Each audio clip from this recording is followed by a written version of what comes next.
മനുഷ്യൻ എന്ന് പറയുന്നത് തന്നെ ദൈവത്തിൻ്റെ കാണപ്പെടുന്ന രൂപമാണ്.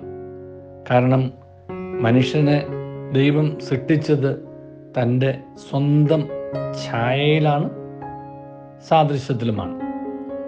അഹം ബ്രഹ്മാസ്മി, തത്വമസി എന്ന് പറയുന്ന രണ്ടും കൂടെ കൂട്ടി വായിച്ചു കഴിയുമ്പോഴും നമ്മൾ ചെന്ന് എത്തി നിൽക്കുന്നത് നമ്മളിൽ തന്നെയാണ് ദൈവം, നമ്മൾ തന്നെയാണ് ദൈവത്തിൻ്റെ ഭാഗവും എന്നാണ്. A part of God. അപ്പം നമ്മൾ ദൈവത്തിൻ്റെ ഭാഗമാണ് എന്നുണ്ടെങ്കിൽ, നമ്മൾ ദൈവത്തെ പോലെ ആണ് എന്നുണ്ടെങ്കിൽ, നമ്മളെപ്പോലെ തന്നെയാണ് മറ്റുള്ളവരും എന്ന് നമ്മൾ തിരിച്ചറിയണം. മറ്റുള്ളവരും ദൈവത്തിൻ്റെ ഭാഗമാണ്, നമ്മളും ദൈവത്തിൻ്റെ ഭാഗമാണ്. കാരണം നാം എല്ലാവരും ദൈവത്തിൻ്റെ മക്കളുമാണ്. അങ്ങനെയാണെന്നുണ്ടെങ്കിൽ ദൈവത്തിൻ്റെ ഒരു ഭാഗത്തോട് ശത്രുത പുലർത്തിക്കൊണ്ട് പിന്നെ നമുക്ക് ദൈവത്തിൻ്റെ സ്വന്തമായിട്ടിരിക്കാൻ, ഭാഗമായിട്ടിരിക്കാൻ കഴിയും. ഇതാണ് ആ ചിന്ത. അപ്പം ദൈവത്തെ മനസ്സിൽ ധ്യാനിച്ചുകൊണ്ട് ഒരു ദിവസം ആരംഭിക്കുക എന്ന് പറയുമ്പോൾ, എൻ്റെ ശത്രുവിന് പരാജയവും എൻ്റെ മിത്രത്തിന് വിജയവും, അതേപോലെ തന്നെ എൻ്റെ ഇഷ്ടങ്ങൾ നടക്കുകയും എൻ്റെ അനിഷ്ടങ്ങൾ നടക്കാതിരിക്കുകയും, അതുപോലെ തന്നെ ഞാൻ ആഗ്രഹിക്കുന്ന മാത്രം നടക്കുകയും അവരൻ ആഗ്രഹിക്കുന്ന ഒന്നും നടക്കാതിരിക്കുകയും ചെയ്യുക, ഞാൻ ജയിക്കുക മറ്റുള്ളവർ തോക്കുക, ഇങ്ങനെയൊക്കെയുള്ളൊരു മനോഭാവത്തോടു കൂടിയാണ് നമ്മൾ ദിവസത്തിൻ്റെ ആദ്യ സമയങ്ങൾ ചെലവഴിക്കുന്നത് എന്നുണ്ടെങ്കിൽ, അതിൻ്റെ അർത്ഥം നാം ദൈവത്തിൻ്റെ ഭാഗം അല്ല എന്നാണ്. ദൈവത്തെ നമ്മൾ നമ്മുടെ ആവശ്യങ്ങൾക്ക് വേണ്ടി പൂജിക്കുന്ന ഒരു വിഗ്രഹമായിട്ടോ വസ്തുവായിട്ടോ മാത്രം കാണുക എന്നതിൻ്റെ അർത്ഥമുള്ളൂ.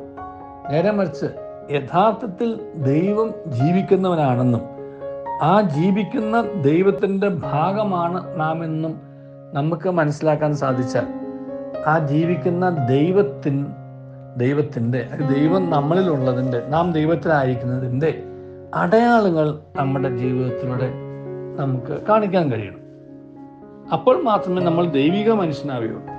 അല്ലാത്ത പക്ഷം നാം വേറെ എന്തോ മനുഷ്യനായിരിക്കും.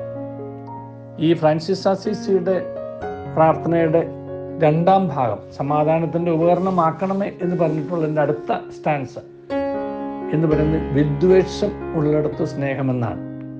വിദ്വേഷം എന്നുള്ളത് ഇംഗ്ലീഷിൽ ഹേറ്റ്രഡ് എന്നാണ് പറഞ്ഞത്. Where there is hatred, there will be love. വിദ്വേഷം ഉള്ളിടത്ത് അല്ലെങ്കിൽ വെറുപ്പുള്ളിടത്ത് സ്നേഹം.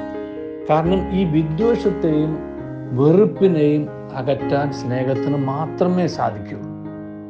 അത് നാം വിചാരിച്ചാൽ സാധിക്കുകയില്ല, ദൈവം വിചാരിച്ചാലേ സാധിക്കുകയുള്ളൂ.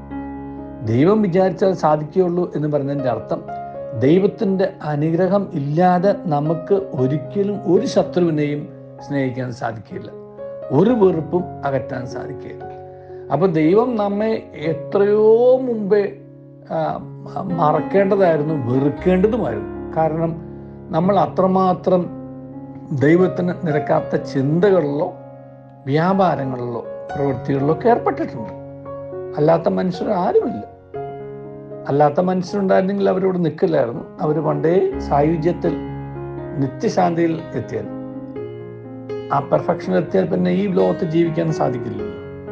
ഈ ലോകത്ത് ജീവിക്കുന്ന മനുഷ്യരിലെല്ലാം അപൂർണതകളുണ്ട്, കുറവുകളുണ്ട്.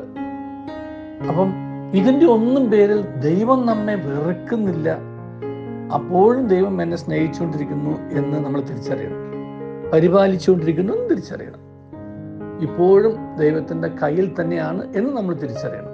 ഇത്രയൊക്കെ നാം ദൈവത്തെ ദ്രോഹിച്ചിട്ട്. അങ്ങനെയാണെന്നുണ്ടെങ്കിൽ നമ്മോട് ചെറിയ ദ്രോഹങ്ങൾ ചെയ്തവർക്ക് എതിരെ, നമുക്ക് ചില ബുദ്ധിമുട്ടുകൾ ഉണ്ടാക്കിയവർക്കെതിരെ, നമ്മെ വിഷമിപ്പിച്ചവർക്കെതിരെ നമ്മളിപ്പോഴും ആ ഒരു വെറുപ്പ്, വിദ്വേഷം പുലർത്തിക്കൊണ്ടിരിക്കുകയാണെങ്കിൽ നമുക്കെങ്ങനെ ദൈവത്തിൻ്റെ അനുഗ്രഹം ലഭിക്കും? ദൈവത്തിൻ്റെ കാരുണ്യം ലഭിക്കും? ദൈവത്തിൻ്റെ സ്വന്തമാണ് എന്ന് പറയാൻ നമുക്ക് എങ്ങനെ കഴിയും? ദൈവത്തിൻ്റെ സ്വന്തമാണ് എന്നുണ്ടെങ്കിൽ ദൈവിക സ്വഭാവം നമ്മളിലുണ്ടാവണം. അപ്പോൾ നമ്മളിലുള്ള ആ വെറുപ്പും വിദ്വേഷവും അതാരോടെ? ദൈവത്തോടല്ല, ഒരിക്കലുമല്ല.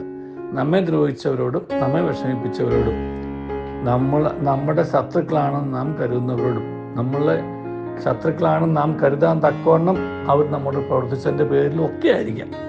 പക്ഷേ ദൈവത്തെ പ്രതി അവരോട് ക്ഷമിക്കുക, അവരുടെ ദ്രോഹം മറക്കുക.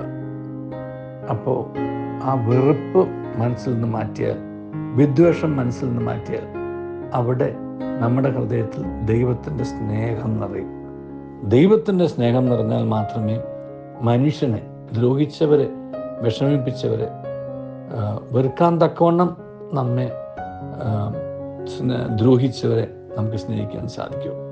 അതുകൊണ്ട് വിദ്വേഷവും വെറുപ്പും ഉള്ള ഇടങ്ങളിൽ നമുക്ക് സ്നേഹം കൊണ്ട് അവയെ നികത്താൻ, അവയെ പരിഹരിക്കാൻ പരിശ്രമിക്കാം. അതിന് ദൈവത്തിൻ്റെ സഹായം വേണം. ദൈവത്തിൻ്റെ സ്നേഹത്താൽ അവരെ നിറയ്ക്കണമേ എന്ന് പ്രാർത്ഥിച്ചാൽ മാത്രം മതി. അതുമേൽ നിന്ന് നമുക്ക് ആരംഭിക്കാൻ സാധിക്കും. ദൈവം നമ്മെ അനുഗ്രഹിക്കട്ടെ. നല്ലൊരു ദിവസം എല്ലാവർക്കും നേരുന്നു.